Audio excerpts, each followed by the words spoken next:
Tem uma colega minha que ela não tem Facebook, mas é porque os pais dela não deixam. Mas ela já aceitou isso. E no início eu achava super estranho. Como assim? Tu não tem Facebook? Tu tem vida social, menina? Tu tem amigos? O que tu faz? Ela, eu leio, eu estudo, meus pais querem que eu tire uma boa nota no vestibular. Aí eu ficava, até que faz sentido. Tem pessoas que realmente não gostam das redes sociais, não veem nela nada de bom. Porque elas têm sua parte boa e têm sua parte ruim, mas se elas não fazem questão, quem é a gente pra falar alguma coisa?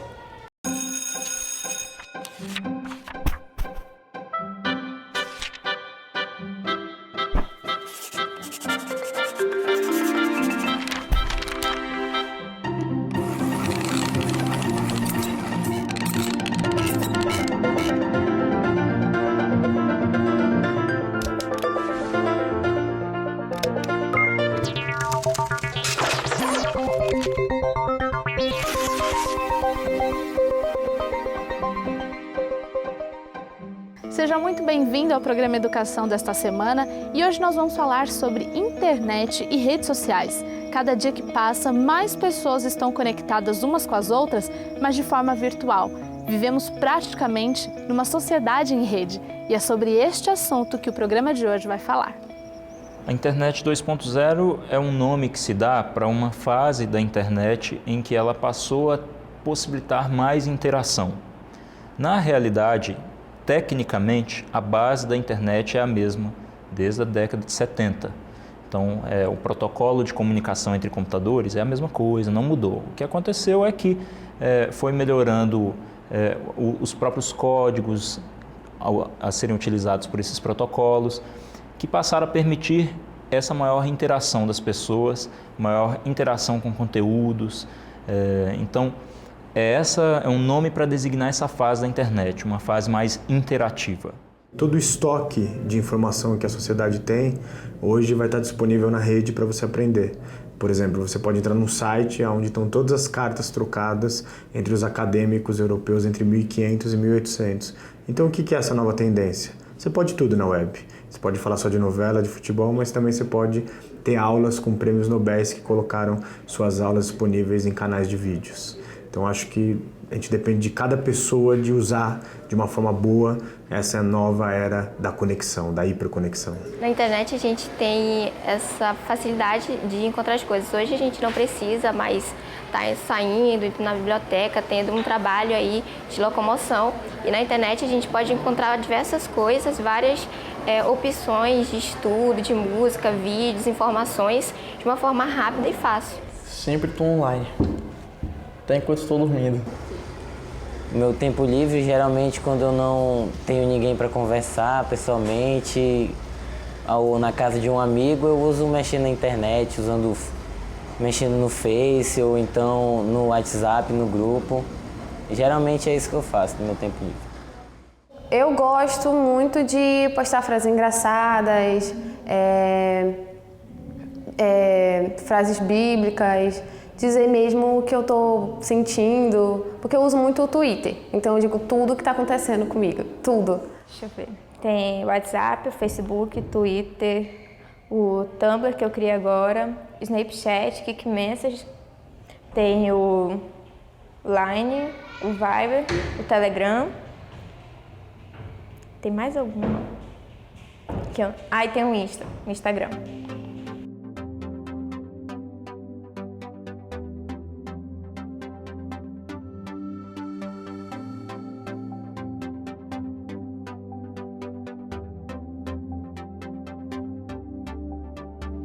A inclusão digital é importante, ela precisa ocorrer.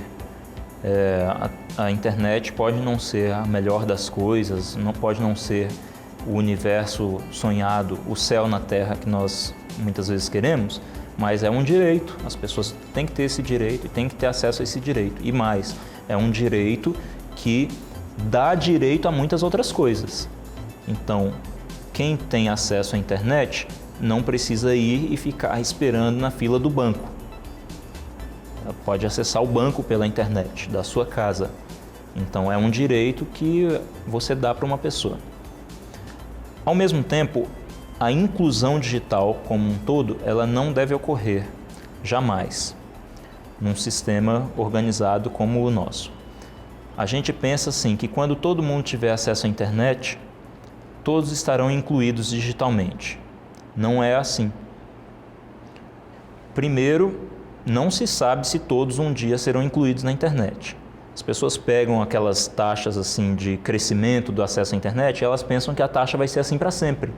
Elas não cogitam que em algum momento aquela curvinha que elas adoram mostrar pode fazer assim, ó, e estabilizar. A gente não sabe, pode ser. Agora, suponhamos que um dia todas as pessoas tenham acesso à internet.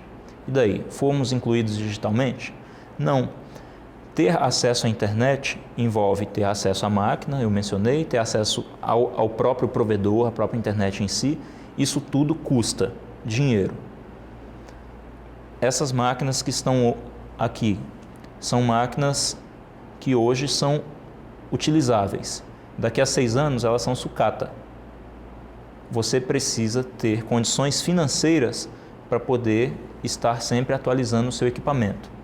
Ou seja, inclusão digital não é algo permanente, é algo que precisa ser permanentemente adquirido. Tem uma frase que a gente vê muito na internet e geralmente você vai ler essa frase de pessoas de classe média para cima, né? Elas falam assim, maldita inclusão digital, né? As pessoas consideram a inclusão digital algo negativo, como se a internet fosse um espaço privado onde só pessoas cultas e estudadas têm direito de participar.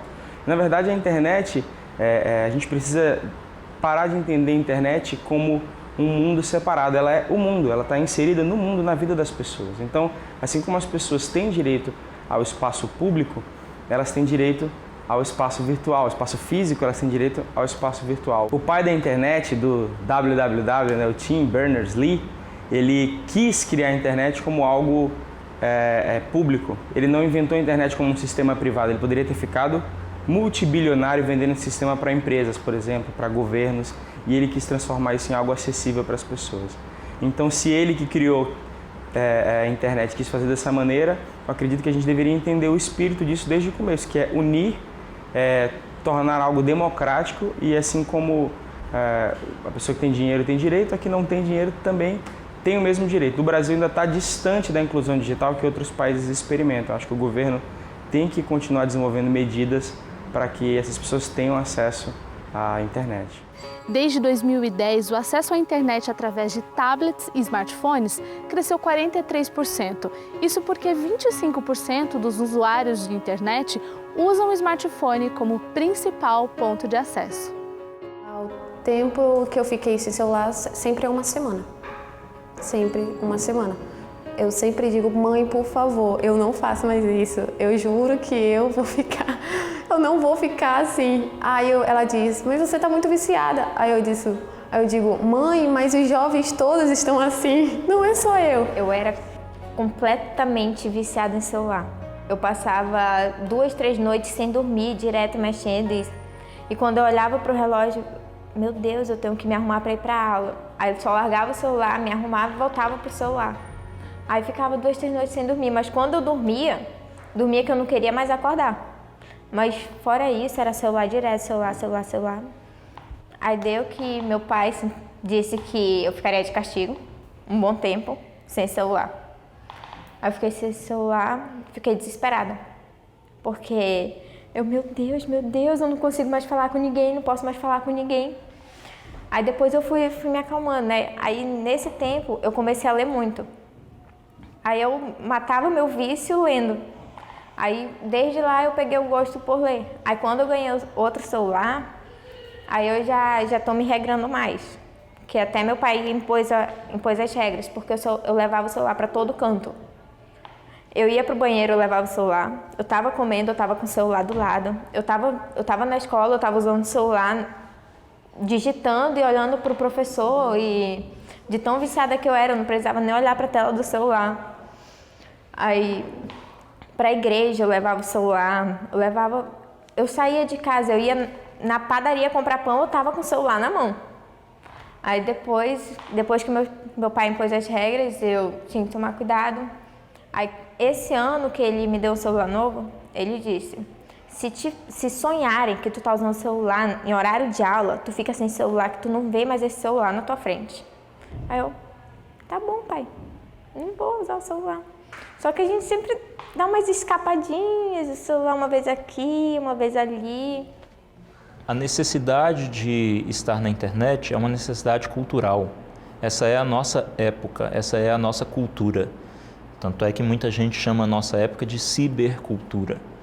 Então, as pessoas que não estão tendo acesso a isso porque querem ou porque não querem, por qualquer razão, elas não estão por dentro da cultura, é só isso. Então, elas estão fora da cultura, elas estão fora do que está acontecendo, elas estão fora de onde estão as principais questões. Então, eu não quero desprezar a pessoa que trabalha no setor agrário, por exemplo, e que está lá colhendo a laranja que eu preciso dela para poder viver. Mas a pessoa que está fazendo só isso e que está preocupada somente com isso, ela não está onde a cultura do ano 2014, do século XXI, está acontecendo. Ela está em outro lugar, ela está fora. Então, isso é uma opção estar fora da cultura? É uma opção legítima. Mas tem que ver se é isso que a gente quer, né?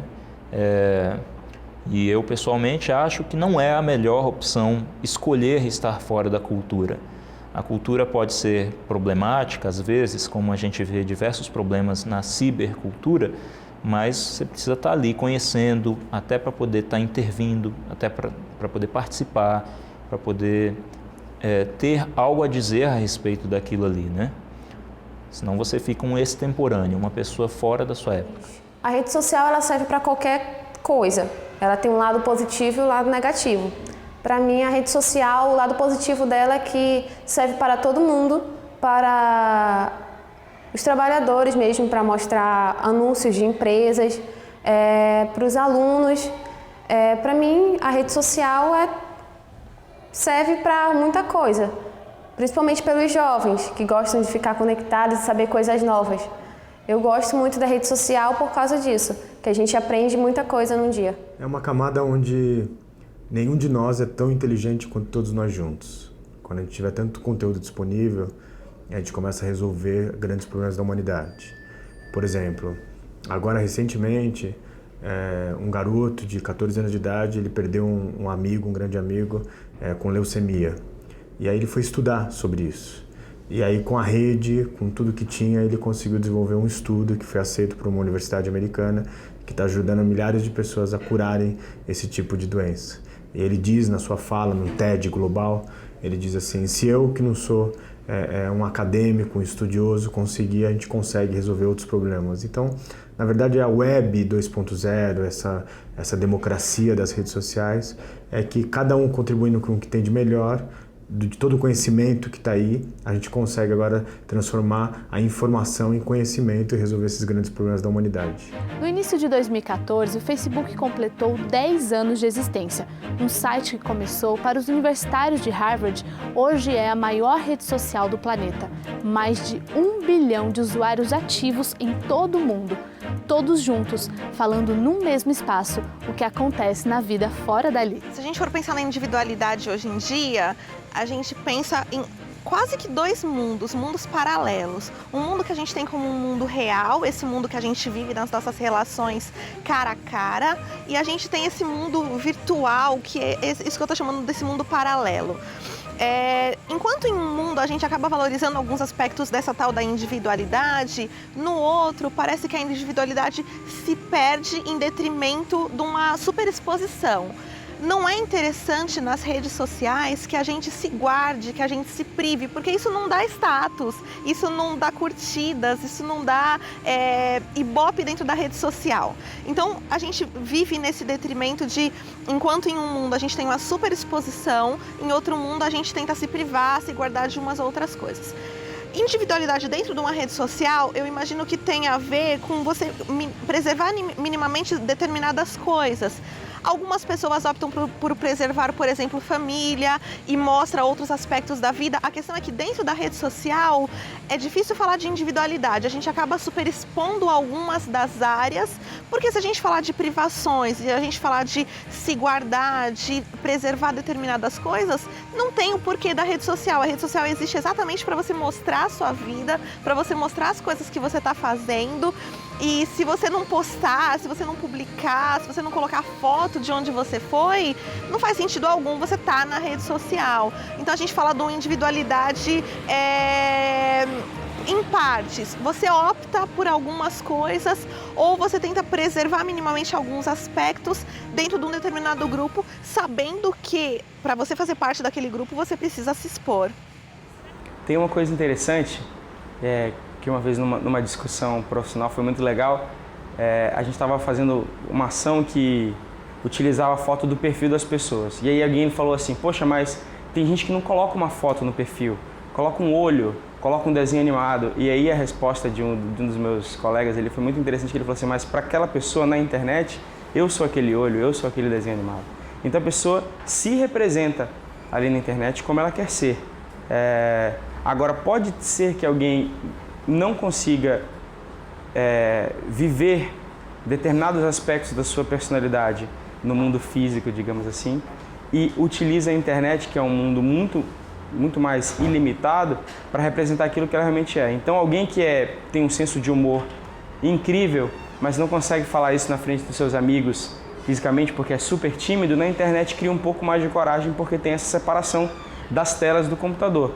Mas acreditar que alguém inventa algo que não está dentro de si para colocar na internet, eu não consigo imaginar. Acho que a pessoa apenas dá vazão a certos aspectos que ela não consegue dar em outros ambientes. O real objetivo de participar de uma rede social digital é interagir. Uma das características básicas, primordiais da internet é interação, interatividade. Então, uma pessoa que fala, eu vou entrar no Facebook só para ficar olhando e lembrar a data de aniversário, é meio um pouco incoerente. Não faz sentido. Até porque a ferramenta, né, a própria rede social faz com que ela interaja em algum momento. Porque alguém vai comentar alguma coisa, ela vai responder. Ela vai ler alguma coisa legal e vai curtir. Isso já é uma forma de interação. E é aí que mora o perigo. Porque a pessoa acha que ela tá tranquila, que ela não posta nada de comprometedor, mas às vezes ela vai curtir algo que é comprometedor. Então, assim, um ato muito impensado pode dar um problema. Então, a questão da individualidade, ela é muito complexa dentro desse universo, porque eu consigo manter a minha individualidade, o meu posicionamento, mas eu não consigo me esconder. Então, por isso, sempre pensar, a partir do momento que ali estou me colocando. E aí eu tenho que ter maturidade para saber que as minhas colocações vão gerar consequências, boas ou ruins. Por isso que a gente vê muitos problemas de pessoas que postam questões homofóbicas, de preconceito e depois sofrem penalidades jurídicas, inclusive, porque simplesmente não pensaram. Porque acharam que, eu posso falar o que eu penso, eu tô na minha página. Sim, você pode falar o que você pensa, como você pode fazer isso no meio da rua, mas a qualquer momento você pode ser acusado de racismo, de homofobia e por aí vai. Então, a individualidade existe, sim, só que dentro de um contexto social. Então, ela vai até um certo limite, o limite do convívio social, das regras, valores, preceitos sociais. O que as redes sociais oferecem são iscas para peixinhos que já estão dentro da gente. Esse desejo de se expor, ele não foi o Facebook que inventou, o Facebook saciou demais esse desejo de se expor. Agora, o que pode acontecer no futuro é que a gente perceba que passou do limite nessa exposição e comece a criar barreiras. É como se o mundo físico tivesse começado agora e ninguém colocou ainda a primeira cerca. E daqui a pouco talvez as pessoas comecem a colocar cercas e criem espaços para que as pessoas se misturem. Quando você vê um fenômeno como o WhatsApp, onde você tem grupos só de pessoas que são relevantes para você, você já vê a coisa mudando um pouco de figura. Então eu crio um grupo de 100 pessoas que são relevantes para mim. Né? E a gente vê aí a compra astronômica que o Facebook fez pelo WhatsApp porque acredita na importância de grupos de relevância. Então essa já é uma resposta à exposição gratuita que muita gente faz. Agora, a individualidade, eu não sei te responder. Eu não sei. Talvez sim, talvez ela esteja ameaçada numa face dela. Por outro lado, as pessoas vão continuar tendo seus pensamentos e seus anseios, e elas vão continuar, por mais que essas relações sejam construídas virtualmente, elas vão continuar tendo seus problemas, ter seus dilemas, e as pessoas vão continuar tendo suas expectativas, e elas vão continuar tendo a individualidade, por mais que alguns aspectos que antes pertenciam apenas à individualidade agora sejam compartilhados. Isso é que nós estamos agora colhendo, vamos dizer assim, o que a gente chama de jovens adultos, né? A partir dos 25 anos, nós estamos colhendo esses jovens entrando no mundo adulto que foram adolescentes e crianças abandonadas pela família. Esse é que é o sentimento de solidão, abandono e necessidade de estar nas redes. É que, só para que você tenha uma ideia, nós temos pesquisas dos últimos 10 anos em algumas universidades brasileiras, de grandes centros, né, capitais, que esses dados vêm meio que convergindo, demonstrando que uma família que tem filhos adolescentes acima de 15 anos não consegue ter um tempo de convívio familiar diário acima de 1h30.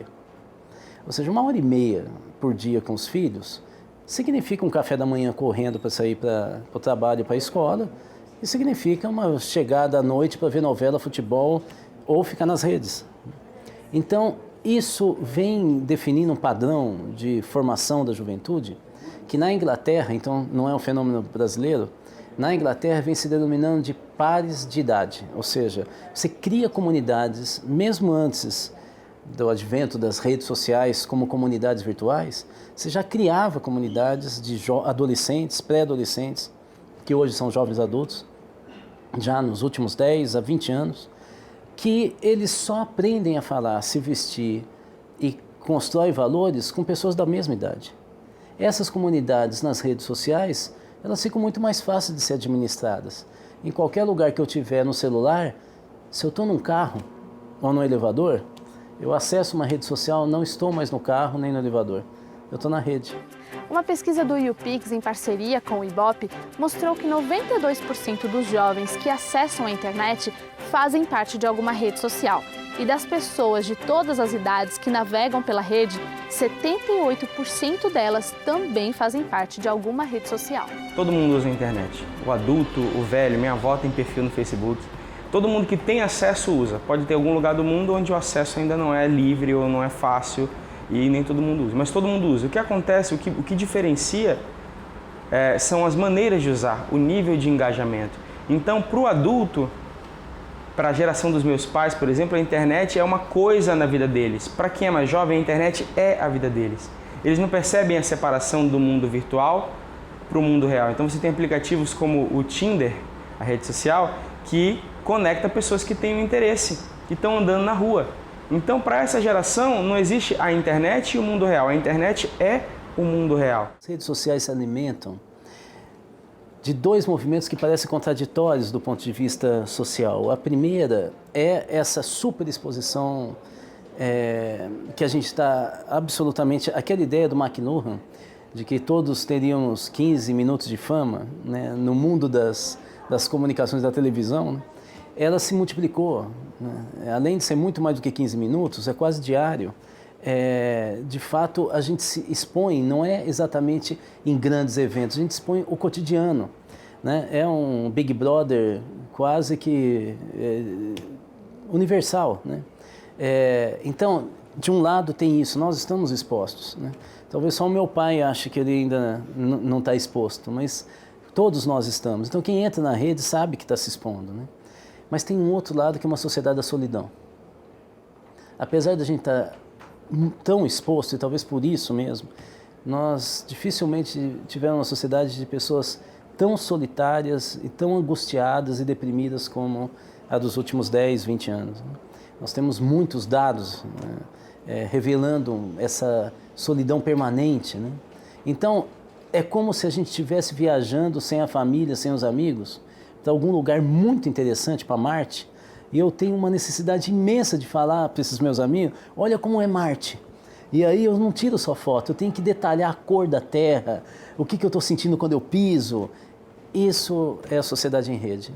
Você está vivendo a era do tédio, tá todo mundo entediado no trânsito, tá todo mundo entediado no trabalho, tá todo mundo entediado na sociedade, e a tendência, quando você está entediado, é se conectar em algo, e aqui a gente usa o Facebook para isso.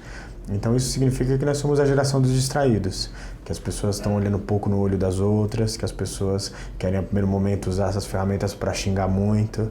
E eu acho que chegou a hora da gente poder realmente fazer mudanças e usar a rede de uma forma mais madura. O Facebook é bacana, mas ele é o espelho de quem é você. A gente tem um risco grande quando a gente fala das redes sociais, que é da gente perder a interação, a gente perder o cara a cara, a gente perder o sentir a pessoa, o papo, a conversa ali no dia a dia. Se eu estou falando de uma família, eu estou falando de uma família que está trocando mensagens dentro de casa, estou falando do pai que está no quarto e do filho que está na sala, e eles estão conversando pelo WhatsApp, enfim, por outras redes sociais. Isso é uma coisa bastante complicada que a gente pode pensar. As pessoas perdem a noção do enfrentamento mesmo, porque a internet te protege de determinadas coisas. Se o meu primo colocou algo que está me cutucando, mas que eu não quero responder, eu não respondo e tudo bem, eu não vi a mensagem e eu posso me fazer nesse jogo de vi, não vi, respondo, faço, não faço.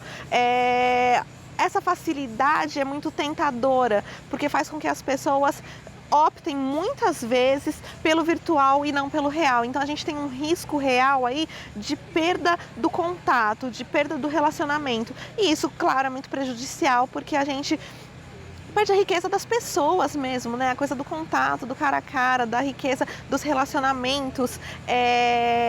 Não acho que seja prejudicial você ter um contato virtual com seu primo, com seu tio, com a sua família que está distante. A rede aproxima as pessoas e a gente consegue ter um contato com as pessoas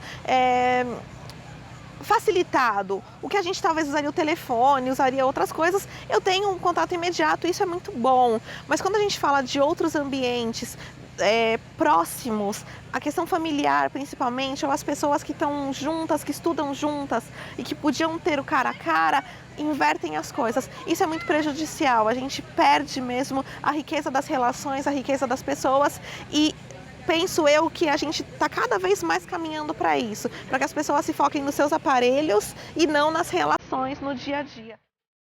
O programa Educação fica por aqui, mas na semana que vem nós vamos continuar falando sobre esse mesmo assunto, internet e redes sociais. Mas na semana que vem a gente vai falar um pouquinho sobre a escola, a educação, como que ela deve se colocar nesse mundo digital. Eu espero você na próxima semana.